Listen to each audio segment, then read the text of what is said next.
So let me take you back to my time as a supervisor at this upscale-ish cafe. I was in charge of the bakery section, and let me tell you, Mother's Day was our Super Bowl. Seriously, we'd rake in nearly 3 times what we'd usually see on a regular Sunday. But here's the kicker. After every big holiday, sales would plummet. We'd typically see around 50 to 60% of our normal sales the following day.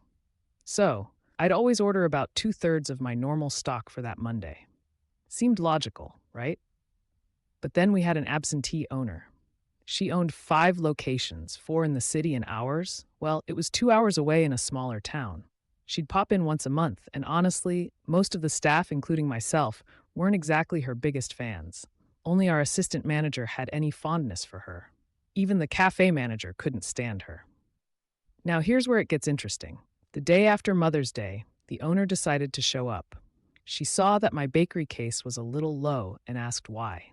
I explained my ordering strategy, emphasizing that the day after a holiday always tends to be slower, and I was trying to avoid wasting money. But instead of understanding, she looked me dead in the eye and said, "Never do that again. I want you to double your normal order." Double it? I was taken aback. I had been doing this job for 4 years, and I knew my section inside and out. Even the manager agreed with me. But she was insistent. She wanted that double order, and I was stuck between a rock and a hard place. Picture this. I'm trying to explain the logic behind my ordering, but she cuts me off. "Just do it," she said, and I could feel the frustration bubbling inside me. So, with a heavy heart but a stubborn resolve, I complied. I doubled my order. Fast forward about 2 weeks, and I receive an email from her. She's asking why we were throwing out so many pastries every day. And you know what? I responded simply, "Because you told me to double the order." At that moment, she wanted to fire me. Thankfully, our manager, who had been with me through this entire ordeal, convinced her not to. But I did lose my position as the bakery lead. Now, I was still a supervisor, mostly in the bakery, but I no longer had the authority to order products. Same pay, but my schedule switched from mornings to nights. You might think I'd be upset about losing my morning regulars, but honestly, I enjoyed the reduced responsibility. Life was a bit less stressful, and I was still making the same money. But then, about 6 months later, our manager decided to leave and go back to school. Everything started to go downhill fast.